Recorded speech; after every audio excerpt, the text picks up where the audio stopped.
Welcome back, everybody, to the technology stage, day 2 of the Responsive Nonprofit Summit.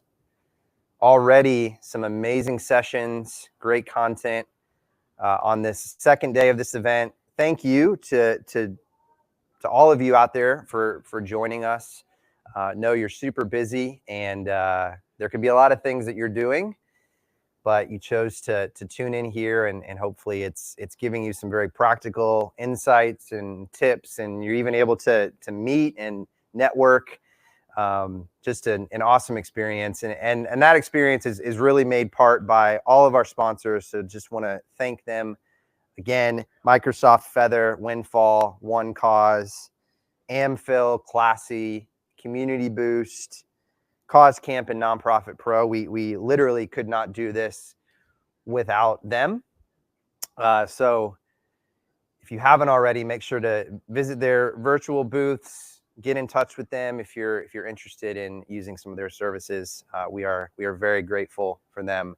Well, we're going to jump into this next session, and it's one that's near and dear to my heart. I'm really excited to talk about this today, and that is the topic of human-centered design, a donor-centric framework to grow giving.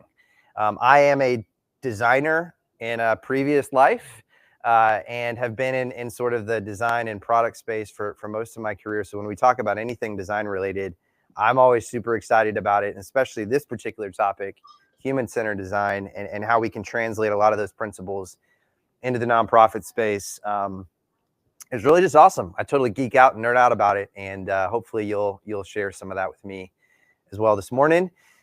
So this is me. You have unfortunately have had to tag along with me most of the time in the last couple of days on the tech stage here. But I am joined by my friend and colleague Josh Gunkel, who is a technical customer advisor here at Virtuous. I don't know if the screen progressed. There we go. There's Josh. Much better hair than me. I mean, come on, man. That's like legit. And he actually previously was at water.org. So if you attended Gabe's keynote earlier this morning, Gabe shared a little bit of that story. Josh, welcome. Thanks for being here. How you doing this morning? I'm doing great. Yeah, coming at you from Kansas City. So I'm super thrilled to be here and kind of tell some stories and kind of explore this human-centered design topic. It's near to my heart as well. So thanks for having me. Absolutely. Yeah. So kind of jumping into the storyline, back in 2017, I joined the water.org team, headquartered here, but really a global nonprofit organization, really with the focus of helping people get access to water and sanitation through affordable financing. And really that's kind of like small microfinance loans, things like that. Been working on that for decades now. I think it started over 30 years ago with Gary White, but a very innovative organization through and through, kind of all over those last decades around that model around microfinance and kind of breaking down where the market had failed, folks that needed these kind of core things like water and sanitation. And so through that innovation, water.org's grown in over 11 countries. And I think I was checking the website just for the latest numbers, and over 63 million people reached and over $5.2 billion mobilized, the capital dollars that go into these microfinance loans. So amazing success for the organization. That comes through just kind of that innovative muscle that's through and through. And so part of that it kind of leads into the story. And one of those big innovations was around addressing this need to get more capital dollars flowing into it. And so that's really a lot of the secret sauce for this solution to address this water and sanitation need is the capital funds that come in and making a viable business model for all of the organizations and things that do microfinance loan and these big lending opportunities. And anyways, so we, I don't know when, I forget when this started, but we built this and spun off this organization called Water Equity. And Water Equity was really an asset management fund. And so you could put your money in there, and they would use that for these water credit loans and things of that nature. And it's a great, fantastic, very innovative solution, but it really serves kind of the broader, the folks that have the money to invest in things like that. But for people like me and a lot of us, we couldn't really engage with that. We didn't have the money sitting around to do that. And so we felt like folks like me and like you, there was opportunity, and we wanted to kind of be a part of that, but we weren't sure exactly what that looked like. And that's really where human-centered design came in. And we engaged with the great folks at IDEO.org for this project and worked with them for probably a year and a half or so. And here's some of the slides or some of the images from that kind of effort. But we did all of these things that we're going to kind of break down for you a little bit more here in a little bit. But sessions were with potential kind of the target market that we were looking at, and where we sorted cards. We did a lot of drawing and lots of sticky notes and note cards to kind of get all these thoughts and ideas and organize them into what was happening there. And we really set out to kind of just explore what are those needs that are in that space, which is very different kind of solution than one we had before.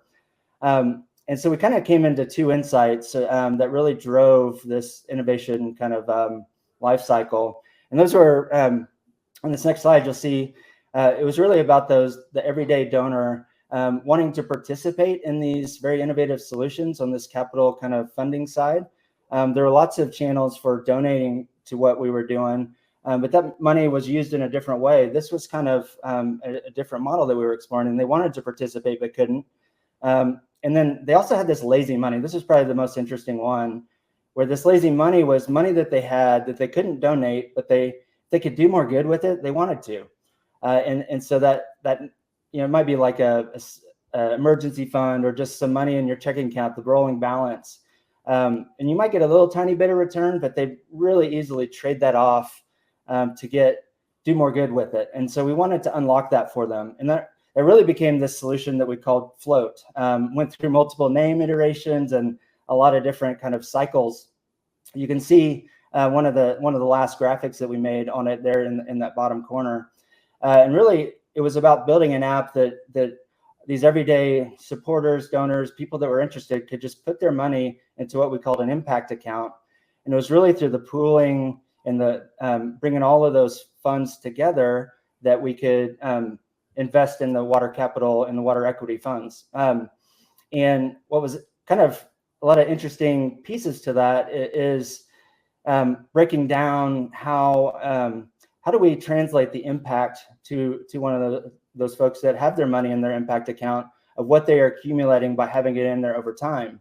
And that's a lot of we had to do some really innovative thinking around that storytelling element, because in general, our solutions would take a kind of a multi-year kind of cycle to get to where you're actually benefiting a life, where they got the loan and paid it off for over 2 or 3 years and all those things. But we wanted to translate that. What if you had $1,000 in there for a week or a month or 2 years? What did that accumulate to? So we really had to do some innovative things to hold true to our metrics, but also break it down into more of those bite-sized kind of storytelling things.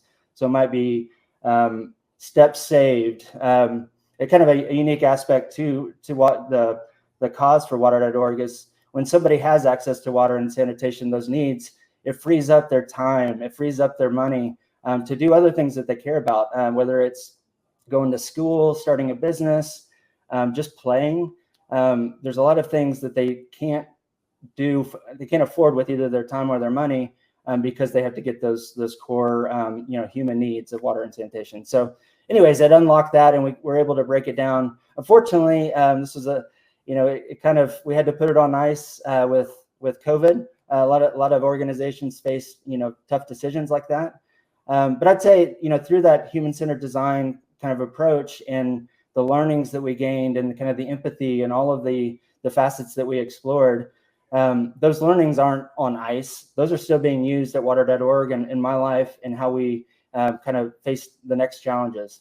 And so really that's the water.org story. And so wanted to kind of share that and illustrate some of the ways that we leveraged human-centered design and really benefited from it. And kind of before we break it down into a little bit more literal things and how to apply it to your own organization. I wanted to tell that story and kind of share that with you. So as Gabe talked about, human-centered design really started, in the 50s, by John Arnold at Stanford, and kind of in the product development, kind of for-profit space, and organizations like IDEO and more Stanford stuff, they really improved upon it, kind of brought it to the masses, built lots of great materials and things. But really at the heart of the problem, or at the heart of it, is putting the people first, your communities around you. From the definitely on the program side, and that's oftentimes the nonprofit is probably, if they're good at something, or if what they're best at is usually on the program side of being close to the people that they serve. But it's also important to make sure that you're thinking about it on your fundraising side with the donors and other supporters, or internal teams, and really putting the people first into how you think about innovation and getting that bottoms up innovation at the core of the organization. And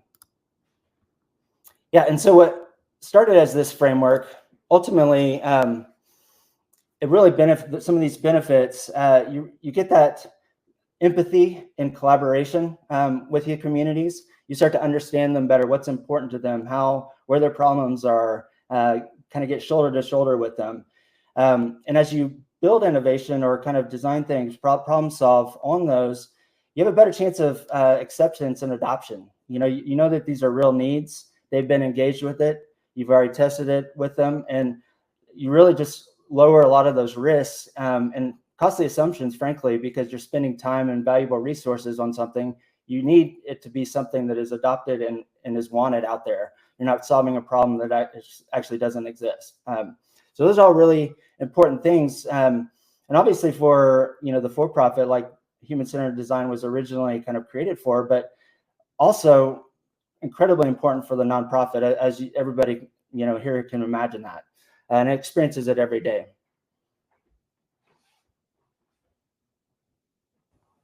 And Jason, I'll hand it over to you for this part. Yeah. Thanks, Josh. Like there's so much there to unpack. I honestly wish we could just spend an entire session on the water.org story, because I think there's so much there that would be just so insightful. And this concept of human-centered design, and we'll dig into some of the specifics for how it can be applicable to nonprofits. I don't know if you're like me, Josh, but this is one of those things where it's kind of like a duh moment, where it's like, okay, yeah, like you want to be human-centered in the products that you build and in the work that you do, right? Like, duh, that makes sense. I mean, we're all dealing with humans here, and yet so often we can get caught up in all of the good work that needs to happen and really forget like the ultimate objective, the ultimate human on the other side that we're actually trying to work for. And so it is definitely one of those kind of like duh moments, but at the same time, you realize how necessary it is, and how important it is just to have a continual reminder on it. And so as we think about, okay, human-centered design started in sort of the for-profit space at some really, really bright places, Stanford, obviously IDEO. There was a book written, and the exact date escapes me now, but it was in the 40s or 50s, and it was written by a man named Henry Dreyfuss. And so that book is called Designing for People. Pretty great title, to be honest. Super straightforward. And if you're interested in nerding out in human-centered design like me, you can definitely pick up a copy. But it's a really, really insightful book. It's really called like the classic of industrial design. So obviously 40s, 50s, kind of the golden age of industrial design. This is where like Apple has gotten a lot of its design inspiration when you think about, Dieter Rams, and when you think about, Saul Bass and all of the sort of like heroes of both industrial and digital design, graphic design, things like that. And what he outlines in this book is that ultimately design is for people. Anything that we're designing, anything that we're building, in his case, industrial design. So he's talking about building clocks, or he's talking about building an iron, or he's talking about building a stove. Any of these things, that there is the actual product itself, the tool and the job that it's meant for. But at the end of the day, it is meant for people. And so how do we take this mentality to design for people? And it kind of inspired my mantra, which you'll see on the screen too, which is design for the other side of the screen. So anytime that I'm building product, working with my team here at Virtuous, we always have to remember to design for the other side of the screen. What we do is we actually build for a screen, but that's ultimately not what we're doing. We're designing software, products, and tools for humans to use. And if we forget that, if we're only focusing on the screen and pushing pixels around and optimizing for that, we'll actually miss the most important critical component. And that's what Dreyfus was really talking about here. So for nonprofits, it means deeper connections with our constituents. Who doesn't want that? Giving is personal. The more personal relationships we can build, the more effective we're going to be. It can align internal teams with the expectations and the desires of the people that we serve. We talked in the last session about data silos, but there's also silos as it relates to an understanding of the constituents that we serve. And we're almost trying to focus on different aspects of the constituent without focusing also on the holistic whole. And that can be detrimental at times. Josh, you already brought up, like, it ensures that you're solving real problems. Nonprofits in general, the work that you're doing is changing the world, literally. But there's a lot of things that we do day in, day out that maybe aren't real problems. They can be paper tigers. They can be things that aren't necessarily going to move the needle forward. And ultimately, what we're talking about here is expanding impact, growing generosity. Already brought up Gabe's new book, The Responsive Nonprofit. You can pre-order this now, which I would highly encourage. But he breaks a lot of this down practically, where he talks about, again, that giving is very personal. I mean, fundamentally, it's a personal act. Engaging with a nonprofit organization, there is something in my heart that I'm passionate about, that I just want to be involved and engaged. And so how do we build these personal connections, build these personal relationships, and how do we do that at scale? That's ultimately what we're trying to do here at Virtuous, is help our customers build these relationships at scale and use tools to be able to more effectively do that. And part of that is breaking down those silos, making sure that teams are aligned, making sure that we're solving real problems, creating deeper engagement.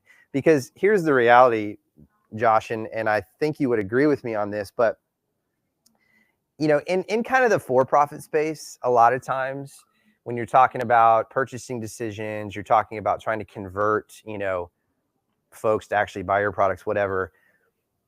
A lot of times it's kind of like pulling teeth, you know, whereas in the nonprofit space, it can certainly feel that way. But we want to engage with these organizations. As a donor, we want to be impactful. Like we feel passionately at our core about clean water. Like that's what you felt. That's why you work there. I mean, there are these folks around the world who we can have a tangible impact in actually helping. So it's like, as an organization, as a nonprofit, you've got these donors who are super passionate, super ready to engage, ready to give. And it's like, how do we remove a lot of those barriers? How do we get past those problems that maybe aren't so significant? How do we ultimately get to that other side? It's not a screen necessarily, but how do we get to that other side, to the actual humans, so that we can design solutions to real problems, solutions that actually make a difference to these humans that we're serving. That's ultimately what we're trying to do, so that we can grow generosity. We can help ultimately you out there continue to change the world. That's ultimately what we're talking about. So let's kind of jump into that, Josh, and I'll kick it over to you. That's kind of the philosophy behind it. That's the argument behind it.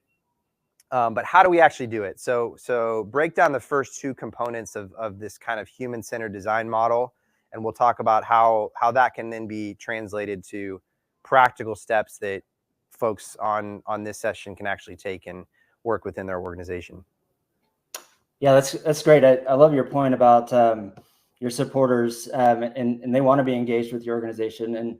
And human-centered design really gives you a way, kind of a framework or kind of a mentality to bring them into that innovation process, to bring them into helping you make the organization better. There's tons of benefits, and we'll talk about all of those for the organization. But there's also a lot of benefit for those supporters to be engaged. They're already supporting with their time, money, resources, all the things, and being served by you and all that. But bringing them into that innovation process is a unique opportunity that they, I would say, in most cases, probably are excited about. So that's a really good point to kind of think about from that other perspective. So human-centered design. Gabe broke it down in his book into these kind of 5 components. Really starting with empathize, and we'll break each of these down in a little bit more depth, but empathize and then define, where you'll kind of focus some of what you learn through the empathy process, then ideating on that and kind of coming up with those ideas on those focused defined problem that you're going after. Prototyping, a big mantra and kind of things of IDEO in particular and within human-centered design is to make it and just pull it together, whether it's a drawing or a lightweight website, whatever that might be, to kind of just prototype it to get more feedback on it. And so we'll talk about that prototype side and testing it. And this is really a cycle. You kind of doing it over and over and over again, or wherever you are in that process, using the tools on those different stages. But a kind of a unique aspect to it that I really resonate with is this. Through these, you have kind of a cycle of diverging and then converging. And we'll kind of unpack that a little bit. But to me, that really helped kind of think about the mentality to have within each of those sections. So as we jump into empathy, this is really, bottom line, it starts with listening, right? And just getting close to your community and the supporters, being listening and being curious about what they're saying and trying to use those open-ended questions, the probing questions. There's a lot of great resources out there about how to ask those. And really it's about trying to kind of table your assumptions or kind of your hypotheses about it, and tee up to hear directly from them where those concerns are and whatever the spaces that you're trying to talk to them about. But it's really easy to come in with your own notions of it and your own expectations, or kind of look for that validation. So that's a real important thing to kind of keep in mind as you are doing that empathy stage. And it's really, as we've kind of talked about at other points, it's definitely about the program side, but it's also important for the fundraising side, the other supporters, the internal teams. And so thinking about, like, with your program side, going and observing how your actual services and your programs are impacting them. How are they experiencing them? Talk to them about what their experience is like, where are their gaps, what do they wish could happen, and those kinds of things. On the fundraising side, talking to your donors, why are they engaged? What content is useful for them? Why did they first join? And how's that life cycle? Are they still as excited as they were before, as they know more about the organization? Things like that. Your internal team, just observing how they do their job. What's difficult for them? Where are those barriers that could be removed, or things that could be solved, or they could get a vision for what their important piece is towards the whole organization. All those kinds of things. These empathy tools are really useful for that. And you're looking not just for the surface level understanding. You're trying to get to the root of the problem. And so a great tool for that, kind of, we have in this pro tip section, is around using the 5 whys. And that's as simple as just keep asking why over and over. So you get kind of an answer and you ask that follow-up why and so forth. And that helps you just kind of ultimately get down to that root cause of it, which is the important part, because if you're just solving some of the manifestations of it, or some of those kind of not root of it, you might be solving for the wrong thing. So you want to get down to the bottom root the best you can through that. And so this is kind of that diverge phase, as I mentioned before. So you're not trying to filter your learnings. You're trying to get as many as you can. That's where you'll get those thousands of sticky notes and note cards to try to pull it together. Moving on to the define stage, this is where you try to converge that a little bit, and you start to group those insights you have or those learnings, and kind of cluster them, and ultimately get to what those root causes, and kind of the similar things. Where do you want to focus? What problem should you try to solve? You might find a whole myriad of them, but it's really critical to get that clear point of view here and understand what it is you're trying to solve. And you may have multiple that are worth trying to solve. Find a good way to, put those in a backlog or in the backlog or whatever you might call it. But focus your efforts for that time on that clear point of view. That's the converge of it. And then get feedback. Are we hearing you right? Is this as important to you as it appeared from our discussion? And it kind of a tool that I use, it's a mentality or a phrase. It's give them something to hate. And the reason I like it for a lot of reasons, and I use it consistently in my day-to-day world. And so what I love about it in this instance, it really kind of helps you have a posture towards, you may have this idea or kind of a problem you're trying to solve, and you start to get attached to it. And give them something to hate really helps you have that posture of, I want real feedback. This isn't perfect. Give me some of those insight. And so I love that, give them something to hate, to kind of break down some of those walls that are so easy as a human being to not want direct feedback or criticism on things. So anyways, that's the define phase. As we shift over to ideate, I believe I'm gonna hand it back over to Jason. Yeah, thanks, Josh. Yeah, I love that idea of diverge and converge, because you're going to sort of see that play through. And what's important about that is as we now have another diverge kind of a phase here, it is really important, if you're utilizing this model, to get as much down. I mean, we were talking yesterday about spilling your Legos on the table. It's like, if I wanted to build something, I could go digging through and like try to find the one thing. I literally like chuck them all on the floor, chuck them all on the table, and spread them all out. That's kind of what we're talking about here. And so in this case, you've tried to build empathy as much as possible. Get super close to your supporters, get super close to the program team, whatever problem you're trying to solve. Who are ultimately the folks that you need to get the closest to in order to build the most empathy with. And then, Josh, you talked about then converging that into a definition process, because you want to have a clear point of view. You want to make sure that you've got a clear direction. Now it's time to spread all the Legos out, generate as many ideas as you possibly can, because in doing so, you're going to do a number of things. You're not going to sort of get restricted into one particular line of thinking. This is also great if you can involve multiple individuals and not just yourself, because you have a variety of different experiences and different ideas, and you can be thinking about things differently. As many ideas as possible. Suggest audacious changes.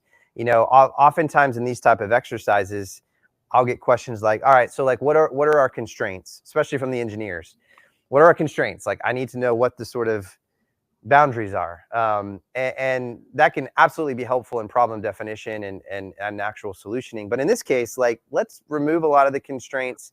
Let's let our minds be as free as possible just to think creatively, because we'll be able to hone in on that later on. One really helpful exercise to this is the sticky note voting exercise. And so the way this works is you get into a room, you have a bunch of Post-it notes, preferably in different colors, because you can kind of give different colors to other individuals, whoever's there. And you're going to say, all right, here's the problem definition. We're going to write that up on the board, or we're going to have that on a screen. Here's the problem we're trying to solve.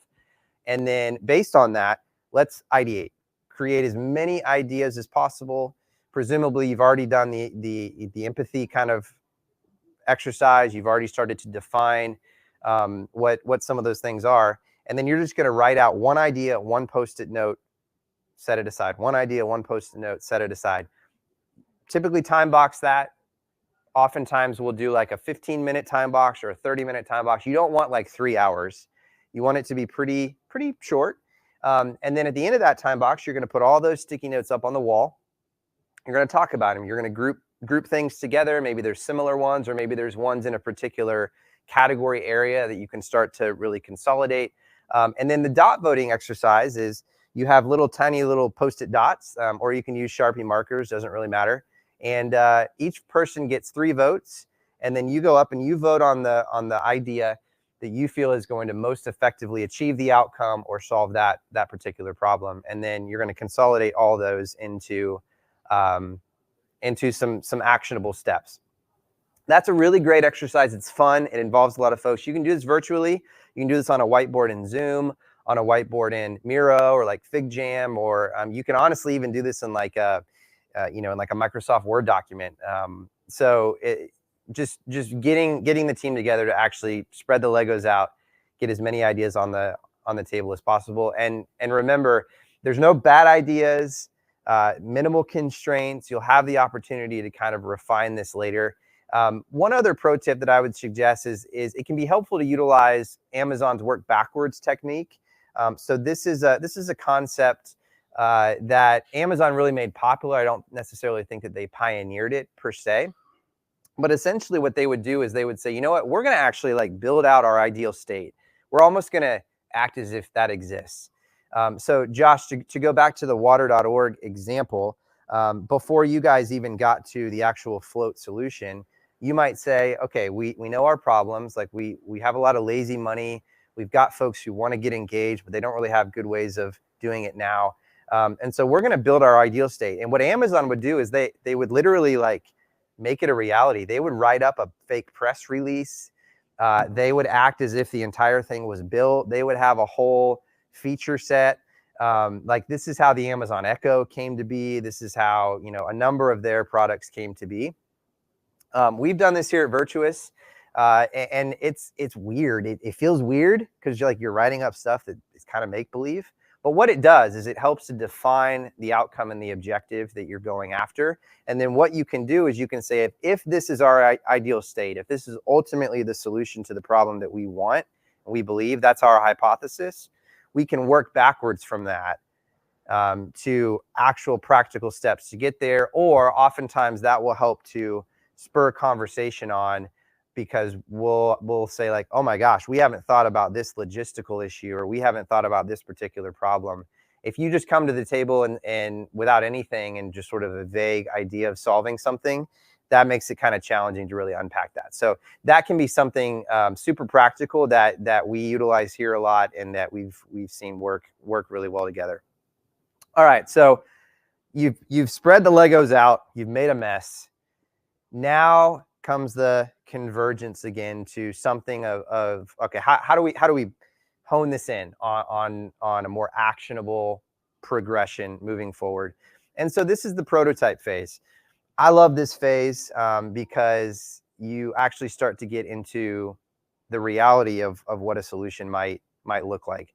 And so ultimately, what we're trying to end up with here is some sort of shape around what the solution is going to be. Now, a prototype can be everything from literally a bad Jason Van Leeuw drawing on a piece of paper to a fully fledged like beta version of a software product, or a fully fledged beta version of an event, and anything in between. There's no rhyme or reason or best practice even around like what a prototype should be.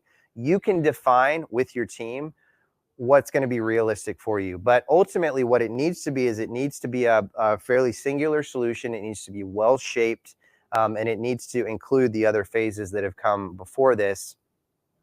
And so some of the questions that can be helpful to ask are, hey, like what's going to ultimately meet our supporters' needs the best? The community that we're trying to serve, the team that we're trying to serve, is like what type of solution ultimately is gonna make their lives better? What's feasible? It's like, well, we could build a custom software application, but that's going to cost us $400,000 and a year. That's not feasible. Instead, what could we do with the team and the budget that we have? And so knowing what those constraints are, this is where those constraints come in. If you remember, like when we were talking about in the ideate phase, we sort of were trying to keep constraints out of the conversation. Now we can start to bring those in, because that will help shape ultimately what this solution is going to look like. What's sustainable? What's scalable? Do you have the team to support it? Do you have the team to actually execute on an event? Do you have the team with the knowledge and the skill set and the expertise and the capacity to build out this campaign or to establish this program, whatever that might be? So making sure that you understand the capacity of your team.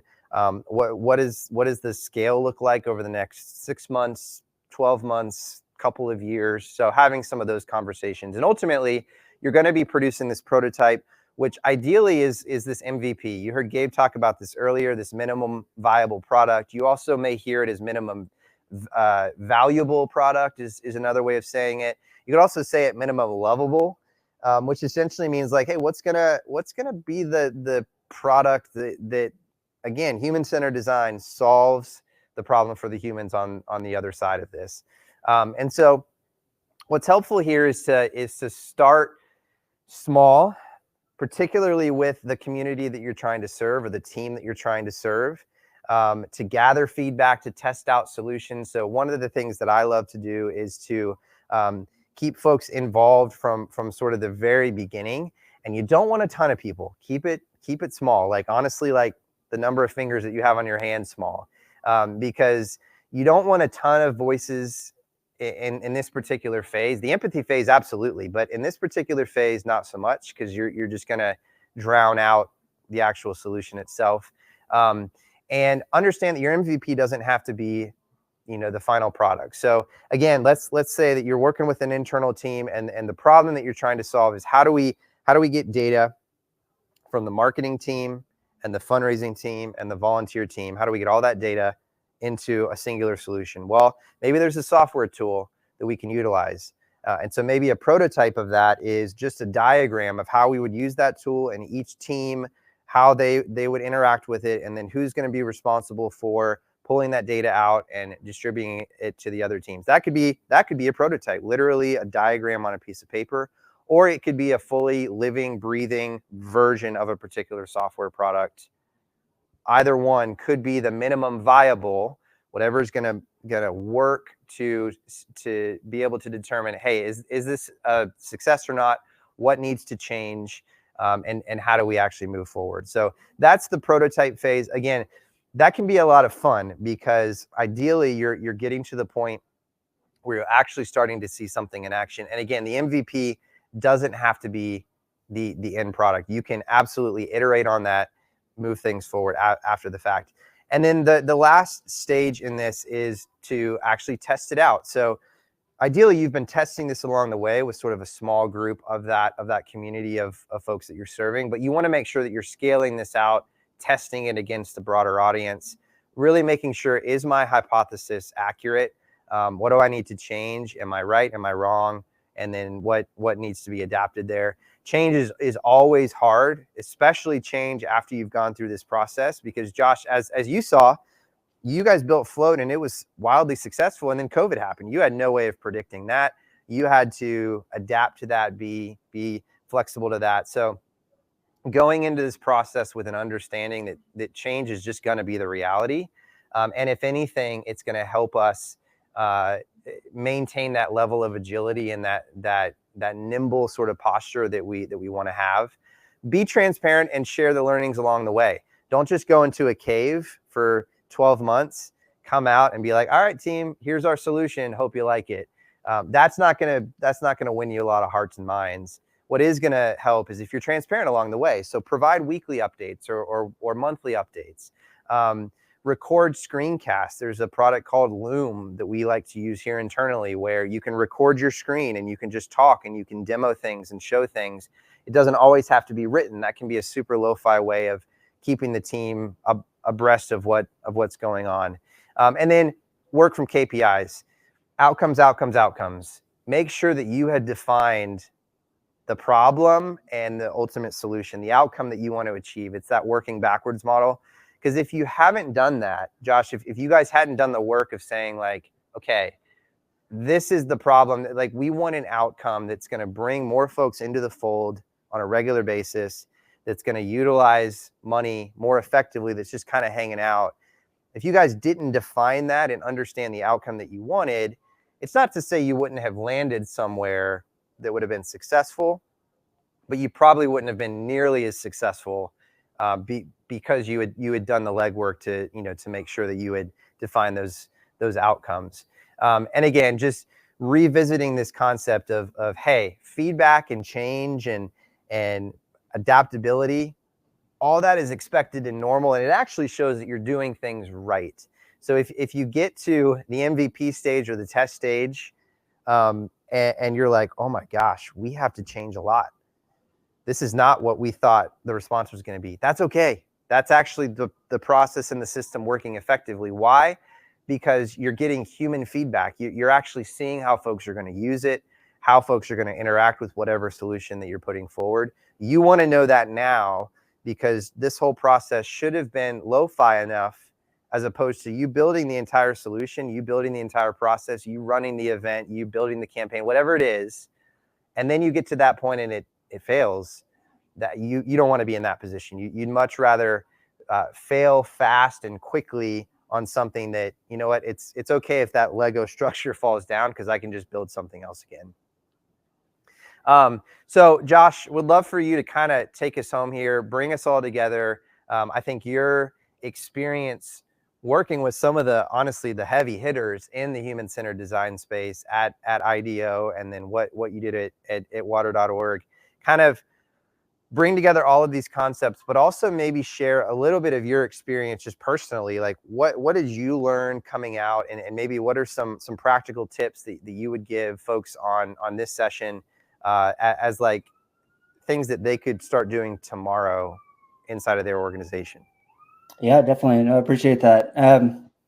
Yeah, and I loved your last point about, kind of failing fast, and that's kind of a little bit one of those key insights for me is that fail forward, and you're learning. So getting that feedback, changing things and things, doesn't mean that they're a failure in terms of something wrong. It's like you're trying to get there faster, and you're all moving it forward. Yeah, and so kind of just in summary, like we've been saying these things over and over and over, it's a drumbeat of human-centered design. We know that nonprofits exist for people. It's for the people we're serving on our program side. It's for the donors that are engaged with that, our internal teams. We exist to kind of help humans. And with human-centered design, that gives us a framework to engage and go shoulder to shoulder with them, right? And to work to understand the pains, the hopes and dreams, to be in their shoes. And so it gives us those tools and kind of resources and perspectives and all those things to do that, which is hugely powerful. And ultimately starting with that community and finding, picking those that you want to engage with. And so for me, me personally, I've called out a handful of the things that are important for me in terms of how to leverage these tools. Some of those were around keeping that perspective of not validating my assumptions, or, I'm kind of a solution problem solver. So I quickly am thinking about both sides. And so really using the tools and kind of that mindset to don't solve it yet. The solution will come later. There's specific phases for that. And so trying to compartmentalize some of those skills and ways that I process is really helpful.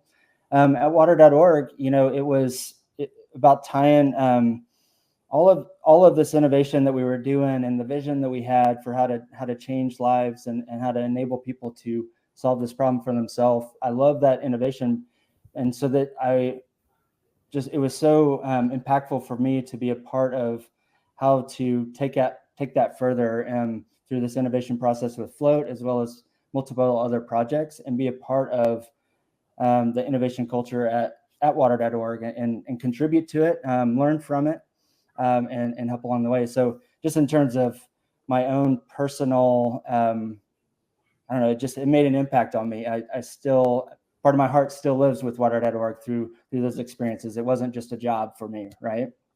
So yeah, those are some big ones. And so as we go into the next one, there's definitely some good next steps. We've talked about Gabe's Responsive Nonprofit book, and we'll have a QR code. I put a link in the chat a little bit earlier for that. Another great resource, it's called the Field Guide to Human-Centered Design from IDEO. It's from IDEO.org, actually. And I'm putting a link to it. There we go. inside this field guide is lots and lots of great, all these different tools and resources from, the surveys, the card sorting activities, the prototyping, just really breaks down into actionable tools and